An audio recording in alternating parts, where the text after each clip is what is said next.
कल अधीर रंजन जी पूछ रहे थे कि चाइना आके हजारों किलोमीटर लेके गया।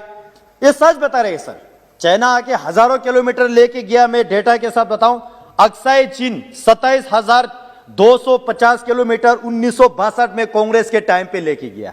ये रिकॉर्ड में जाना चाहिए।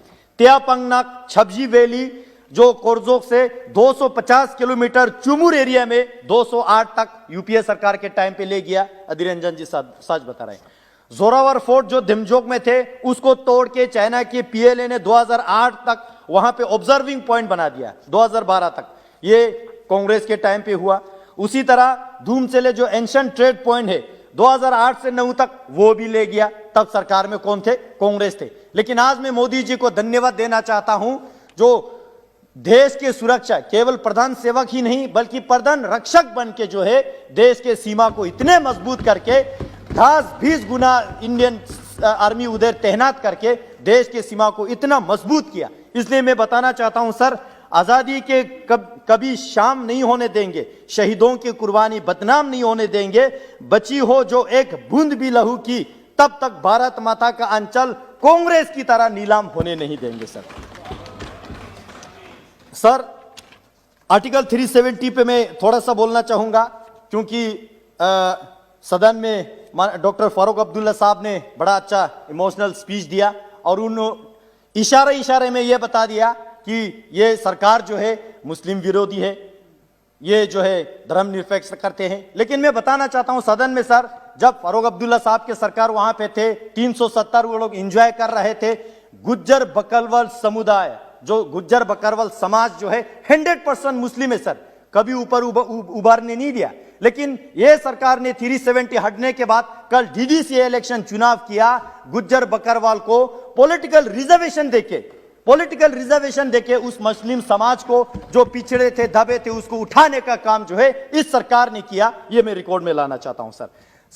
370 हटने के बाद ग्रास रूट डेमोक्रेसी वहां आने लगा सर। वहां पे जो है डीडीसी इलेक्शन हुआ, वहां पे ब्लॉक डेवलपमेंट काउंसिल का चुनाव हुआ, वहां पे जो है आज केवल 87 एमएलए का इलेक्शन नहीं, 40,000 से ज्यादा पंच एंड सरपंच इलेक्टेड है इस सरकार के दौरान। 3,000 से ज्यादा ब्लॉक डेवलपमेंट काउंसिल का चेयरमैन इलेक्टेड है। 280 से ज्यादा डीडीसी का मेंबर जो है वहां पे।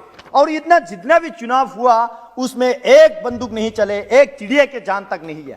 वाजपेयी साहब कहते थे जमहूरियत, कश्मीरियत और इंसानियत, इससे बढ़िया जमहूरियत हमें क्या चाहिए। जो डिस्ट्रिक्ट जो है टेररिस्ट के लिए माना जाते हैं, मैं नाम नहीं लूंगा बुरा लगेगा, उन डिस्ट्रिक्ट्स में इस बार 60% 70% वोट होने लगा। 70-80 साल के बुजुर्ग जो है खुद चल के वोट डालने के लिए आया, जो पिछले 30 साल तक वोट डालने के लिए नहीं आया सर। तो इससे ज्यादा जमहूरियत क्या चाहिए। इस सरकार के दौरान कश्मीर में शूट एट साइट का एक बार भी ऑर्डर नहीं हुआ। इससे ज्यादा इंसानियत क्या चाहिए, इससे ज्यादा जमहूरियत क्या चाहिए, इससे ज्यादा कश्मीरियत जो पीसफुल और क्या चाहिए। जो अटल जी ने जो हमें मार्गदर्शन दिया उस पे माननीय मोदी जी के सरकार चलने का जो काम कर रहा है सर, मैं एक जरूर ध्यान आपके आकर्षित करना चाहूंगा। जो आज फारूक साहब ने यहां पे कहा कि यह सरकार मुस्लिम को नहीं पसंद करता है, ऐसा नहीं है सर। ये फारूक साहब मुस्लिम है, आप हिंदू है, हम बौद्ध है, हम ये सारा ये जो है ये इस देश का खूबसूरत गुलदस्तान है। लेकिन कुछ आइडियोलॉजी से हमें प्रॉब्लम होते हैं सर। फारूक साहब कहते हैं चीन के मदद से 370 वापस लाएंगे, ये हमें स्वीकार नहीं है। महबूबा मुफ्ती जी कहते हैं जब तक 370 वापस नहीं आएंगे तिरंगा नहीं उठाएंगे, ये हमें स्वीकार नहीं है।